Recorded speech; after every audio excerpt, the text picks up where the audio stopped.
Hi there, everyone. It's Suzanne Wagner, and welcome to April Astrology for 2019.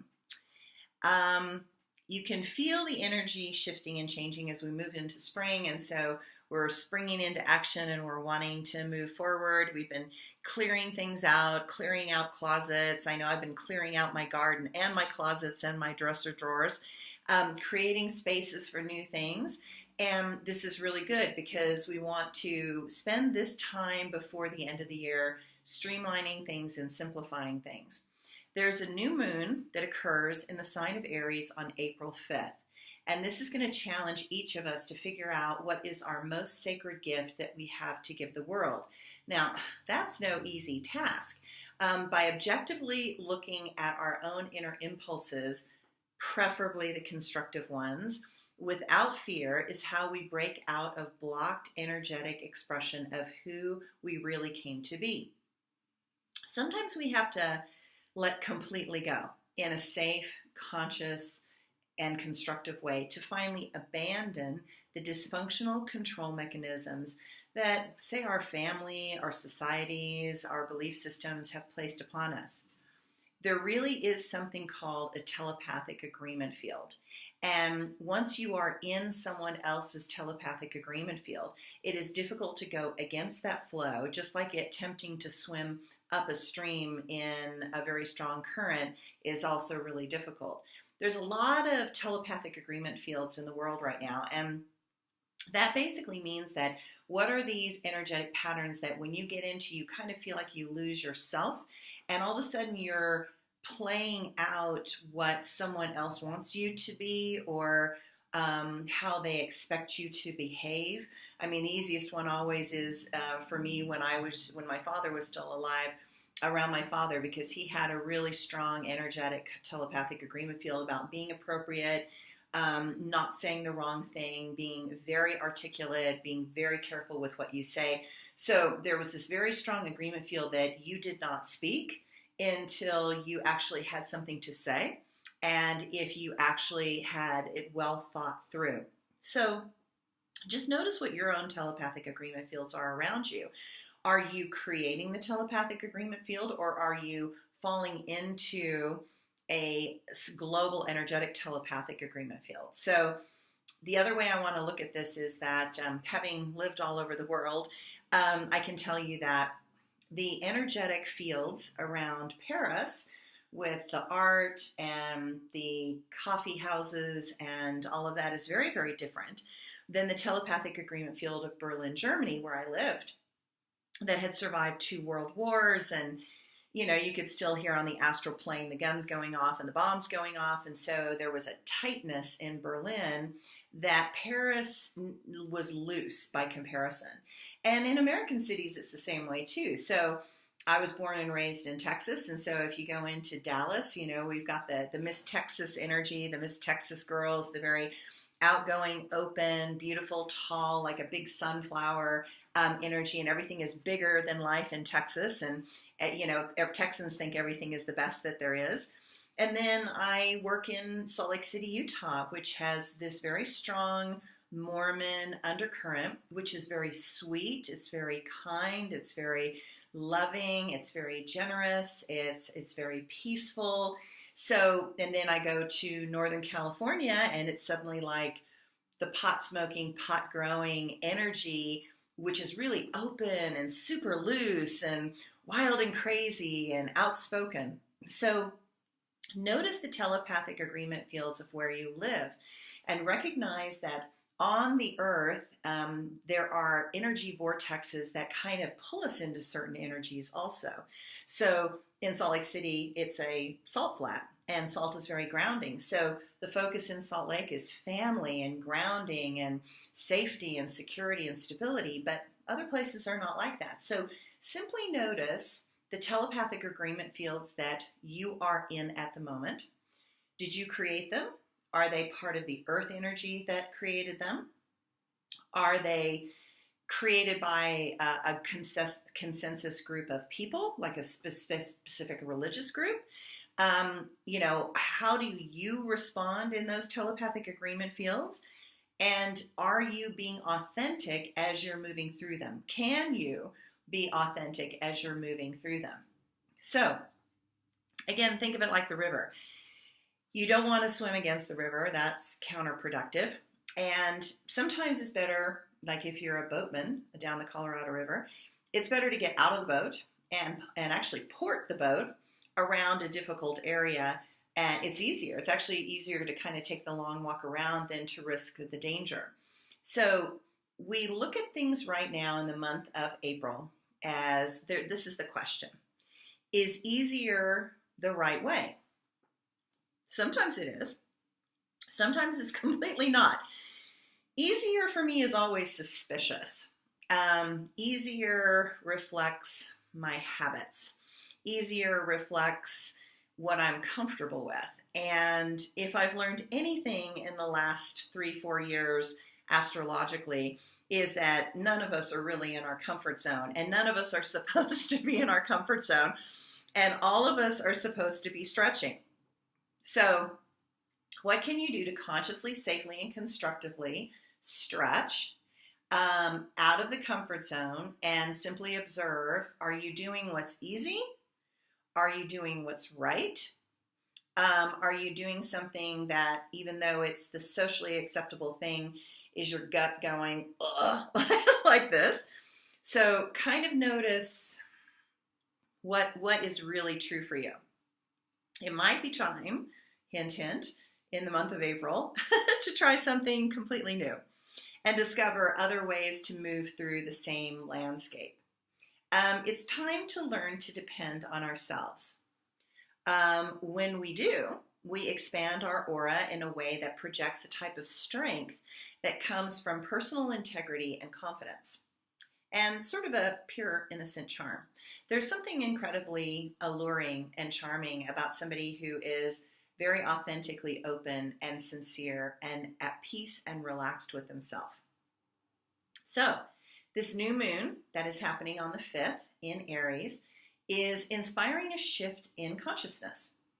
Now, of course, we're not done. So there is a square to Saturn, which suggests that we need some patience with people, in our lives. And with this new beginning, everybody is on an edge. Everybody is trying some new things.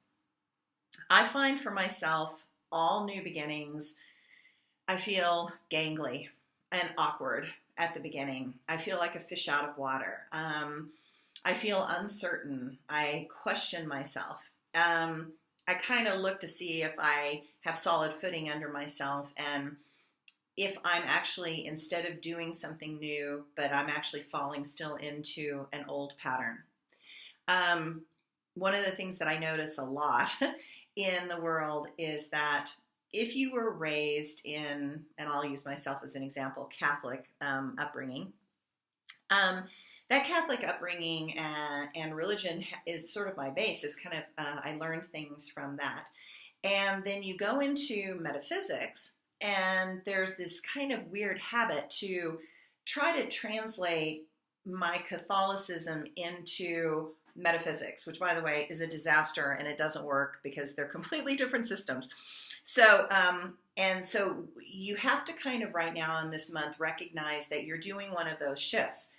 You can't keep overlaying your old pattern on what's happening and in the future and moving forward, because it's not going to fit. It's not going to work. It's not going to gel. It's only going to make you more frustrated. And so once you understand that and you become hyper aware that this new pattern you have to kind of get in your body so it flows organically, and only once it moves organically can you feel like you're moving fluidly within that new system and not being pulled backwards into the old system. So there's so many things happening in the world right now that want everybody to pull backwards into fear and contraction and insecurity and shame and self-righteousness and anger and projection and all sorts of stuff. And, we're in the spring and we're in the time of Aries and everything is trying to spring forward. And so let yourself spring forward. So Mercury was retrograde from March 5th through the 28th. It's now direct, and April is going to introduce a new wave of retrograde. So we're still sort of in the shadow of Mercury, and you still can get these weird little glitchy things showing up every once in a while. The one that showed up for me yesterday was I realized I forgot my iPhone charger at home, and I'm in Salt Lake working. So I had to go buy another iPhone charger. How many of you have multiple iPhone chargers? So that's a classic shadow of Mercury retrograde kind of aspect. But this month in April, Jupiter, Saturn, and Pluto begin their yearly retrogrades. And Jupiter turns retrograde on the 10th. And this is going to slow down projects or plans that may be, and that may be really appropriate to gain some new perspective. Initially, our enthusiasm and confidence may wane as it goes retrograde because the energy that is trying to progress through karma suddenly makes you have a crisis of faith or hope, and you're kind of going, wait, is that the right way? I mean, are you sure that's the right way? Maybe that's not the right way. And luck may be less overt during this period, more subtle, more spontaneous, but not very big. From April 10th through probably August 11th. So it's a good time to look within and reassess your recent goals. Retrogrades are always a time to review and reflect, and in this case, in the areas that you have been expanding, stretching, and taking a few risks. The good news is that Jupiter is going retrograde in its home sign of Sagittarius, and even though that's going retrograde in its own sign of Sagittarius, it's still very auspicious. It's very good and positive. So Jupiter retrograde in Sagittarius is still not bad at all. You might reevaluate your original plan. You might create a new plan or reorganize the plan, but expect some sort of change, but also assume that you're going to make it better. So you tend to be optimistic about it because Jupiter's optimistic, even retrograde, and but you tend to be a little bit more realistic at the same time. It's like you kind of go, oh, maybe that was blowing a little smoke up something, and maybe I should try something a little bit different. So from the 17th forward, Mercury is going to transit from the sign of Aries after a long stay in the sign of Pisces. And during this course and this transit, it'll be doing this until May 6th. Mercury and Mars are actually in mutual reception and in better shape than usual. So while Mercury is still in the shadow phase and not functioning really at full power as it moves forward, it is at least not messing things up the way it was. So, expect a few little glitches, but nothing that could make you want to tear your hair out. Though going and buying my 5th iPhone charger started to make me a little, at $44 a pop, it was like, oh God, really? So notice having a sense of humor. We're in the spring. Let's laugh about it. It's crazy. We might as well laugh about it, right? So we can laugh or cry. I prefer to laugh in this dynamic. Okay. There is a full moon in the sign of Libra on the 19th, bringing sudden awareness into your life. I plan on using this light to illuminate where there are relationship imbalances and flaws in my thinking and approaches. The full moon last month occurred in the 1st degree of Libra and now happens to be in the last degree of Libra, the same sign. This becomes another critical degree. You've heard me say before in astrology, first and last magnify the energy. And, it's kind of like the universe saying, all right, did you get that? Did you get that lesson? Are you sure you got that lesson? You want to check to make sure you got that lesson, right? So this particular aspect makes you have to have a final word on a matter. If you've been having a relationship that's struggling, your relationship person is in distress probably, and so you need to keep your eyes open and don't poke the bear. Don't make these things more difficult than they need to be, because that final poking of the bear, you bringing up the same thing one more time could be the breaking point for that other person. So I'm just like, zip it. Like, zip it. Keep it inside, breathe, recognize that your trigger is a reflection of some disowned part of yourself, and they might happen to be triggering you, but they're not trying to trigger you oftentimes, so if you can kind of give everybody some grace at that point, that would be nice and easy. Okay, now Pluto goes stationary on the 24th, and then it turns retrograde for a long time because Pluto moves so slowly. So Pluto's intense and complex energy hangs heavy in the air in the days surrounding this moment, like the 24th, around the 24th. So now, over the coming months, Pluto is retrograde until October 3rd and is going to make you reassess how you are constructively using your power or not. And you are probably not as open to feedback about it as you were. So notice there's a tightening of it. You might want to have more power. You might want to desire to have more control.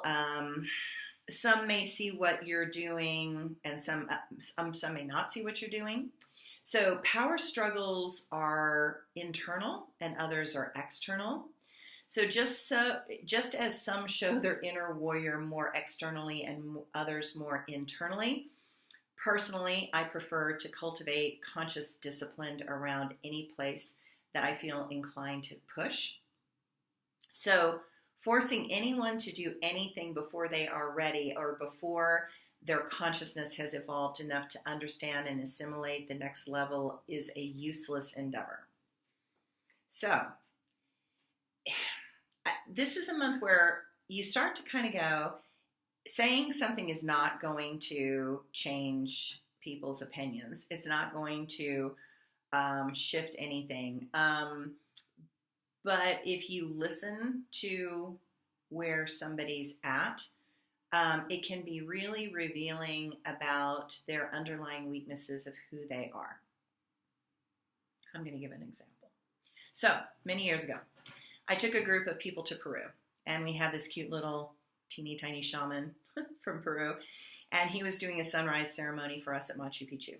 And in the process of trying to get everybody up at 3 in the morning and get them breakfast and get them out the door and get them to the buses, we lost one. Okay, so we were wandering around trying to find the lost one and found them. But by the time we got up there, the sun had already risen, and but the clouds were there, so you couldn't really see the sun, but you could tell the sun was kind of up over the mountains. And there was a person who was there who was a massage therapist in Hawaii, and they were very skilled, obviously, and very intuitive. They had great skill, but like I said, some people hold their warrior a little differently than others. And so she came up to me and said, well, you've ruined everything. So you've ruined everything. We were, got up early to do the sunrise ceremony, and now the sun is up and you've ruined everything. And I said, I am so sorry, that this is the way this is. And, we couldn't lose the one person in the darkness of the morning. And so I apologize. We did the best we could, but we're still going to have the sunrise ceremony, and it will still be beautiful. And she was like, you're not going to do anything about it. I said, no, I heard your feedback, and I'm going to, do my very best to kind of corral this loose group of people together. And so we do the sunrise ceremony, and it's beautiful. And afterwards, she comes up to the shaman with the translator, and she says, oh, you did the sunrise ceremony wrong. And we both looked at her a little odd, and she goes, well, the kahunas in Hawaii do the sunrise ceremony like this. And the Lakota Sioux do the sunrise ceremony like this. And the Navajo do the sunrise ceremony like this. And the Hopi do the sunrise ceremony like this. And so you did the sunrise ceremony incorrectly, right? And she didn't realize as she says that she's just shown 4 different ways to have a sunrise ceremony. And this would have been a 5th way to have a sunrise ceremony. But it was very revealing that she needed to be important, and she needed to be seen, and she needed to be acknowledged for her knowledge. And my sweet little Peruvian shaman basically looked at her with the sweetest, kindest eyes, and he said, wow, you are so blessed to be able to have seen all of those sunrise ceremonies. How lucky are you? What an incredible gift that has been for you to witness those other sunrise ceremonies, right? And she walked away all happy and proud of herself, right? And I apologized to the sweet little shaman. I said, I'm so embarrassed. I'm so sorry that she did that to you, you know? And he says, well, some people hold their warrior on the outside and some people hold their warrior on the inside. She holds hers on the outside. And I love that metaphor. So this month, because we are in the time of Aries, which is the god of war, I want you to notice how you hold your warrior. My suggestion with all of this springtime heat is to hold the warrior on the inside, if at all possible. The warrior on the outside might be a little bit combative and trigger other people and put you and others in danger. So, you know, hold the warrior on the inside. That's probably a better way to go. Now, on the 29th of April, Saturn is also going to turn retrograde, and it will continue to travel in this apparent backward motion until September 18th. Now, while Saturn is retrograde, you may tend to rethink your responsibilities and commitments, your structures, your strategies, and your plans. That is a better choice than to deal with them in the moment. I would kind of, you know, reevaluate things and put things off and recommit after I have analyzed it. So my phrase is, after the 29th, stop, look, and listen before you cross the road. Look both directions before you cross the road. Then decide, because there's still so much that you do not know or understand. And you know, if we had some sort of awareness that we could have this month would be that I actually don't know shit. There is so much information out there to know. How could you possibly know everything? So, you know, everybody out there who thinks they know exactly what's going on and they're such an expert, I want you to reevaluate that and just say, you're an expert at the information you have, not in the information that is completely out there. It'd be really hard to do it anyway. So I want to give wiggle room for new information, new knowledge to come in and filter in, because we're getting so polarized and positioned about, well, I know what's really going on, blah, blah, blah, blah, blah. I'm like, honest to God, how could you possibly know what's really going on? There's so much going on below the surface. You know, everything is frozen in winter signs. And so there's all this stuff under the ice. Like, what's under the ice? It's like, I don't know. Do you know? I don't know. So, you know, as it melts, we're going to reveal these things. Okay. So we're all in a learning curve. We all need to kind of stop, because there's always more to learn. And during this time, because you're stopping and because you're like questioning what you know, it's going to bring up feelings of guilt and self-doubt, which is exactly why you don't slow down. It's exactly why you don't stop. That you're afraid of doubting yourself. You're afraid of being wrong. You're afraid of, you know, maybe you did the wrong thing. And I'm like, well, my God, we all do things wrong all the time. Like, there are so many things that we have screwed up in our life. Really? You know, I mean, how many mistakes have you made? Really? Is this the only one? So if we could just get everybody to have a sense of humor around all of the positions that we keep taking, and recognize we don't know everything. And if you give yourself a moment, you'll recognize where you have internalized old fears and then projected those and overlaid those on a piece of information. And then you tout that as knowing and wisdom or certainty. And, you know, so I want you to kind of use this particular retrograde to give you a moment to reassess, what are you really committed to? And, you know, my suggestion is, let's commit to new ideas, new ways, new structures. We're in the time of Aries, new beginnings, new perceptions, you know, new laws, new order, new things, so that we can all move forward. So, both Saturn and Pluto turning retrograde in the Sirius sign of Capricorn can point to a rather heavy, contemplated, or turning point energy in the area of your chart and in the world that it's activating, okay? So it could be a tipping point for something. I'm afraid of what that something might be, which is why I want everybody to laugh and try something new and open your mind and stop positioning yourself and stop needing to be right. What if we're all right? What if everybody is right from their vantage point and their perception? Somebody's looking at the river from on top of the ridge and somebody's looking from the river by being in the river. Is their perception false? No. Their perception is their perception based on their experience. But is experience enough? Well, that's why you want so many experiences, because the more experiences you have, the more well-rounded you become. And so notice where you're pigeonholing yourself, and I'm going to just focus on this type of vantage point. So I'm in the river. But I don't really want to go fly like an eagle. I'm like, well, why not fly like an eagle? Why not have a very different vantage point?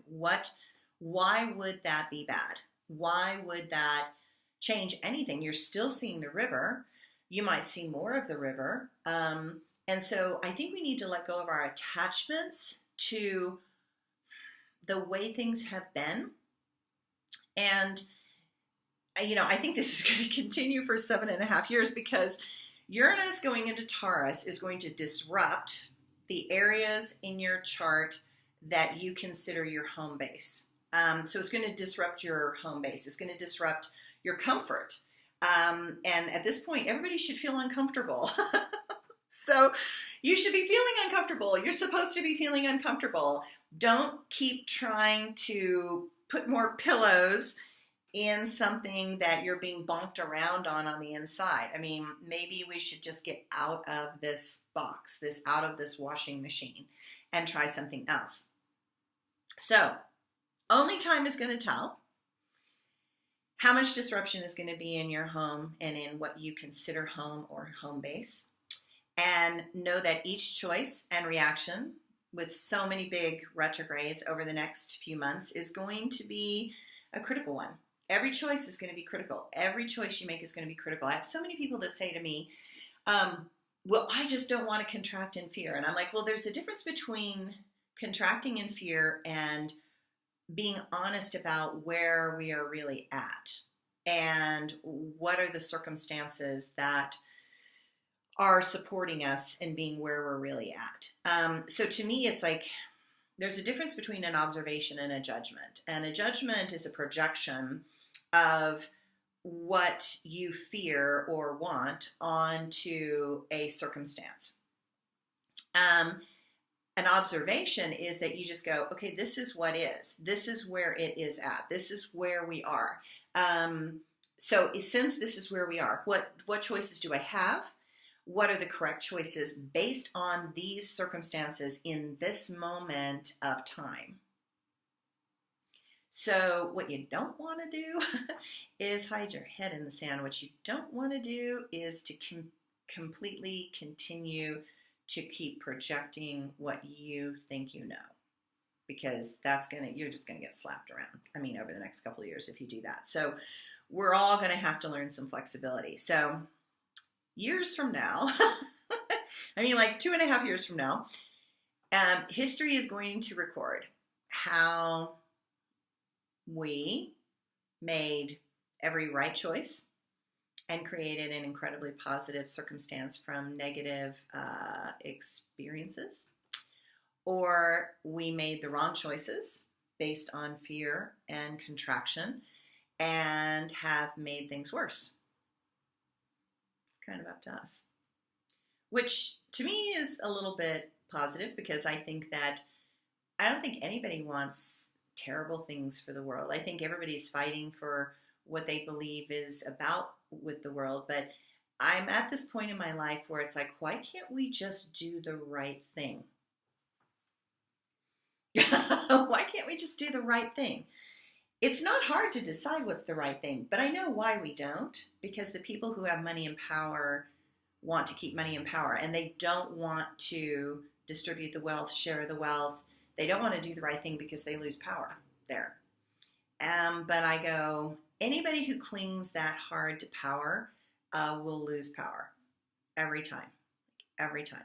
So history has proven again and again that to get into power, you have to inspire the masses with an idea that makes them want to give you energy and support you.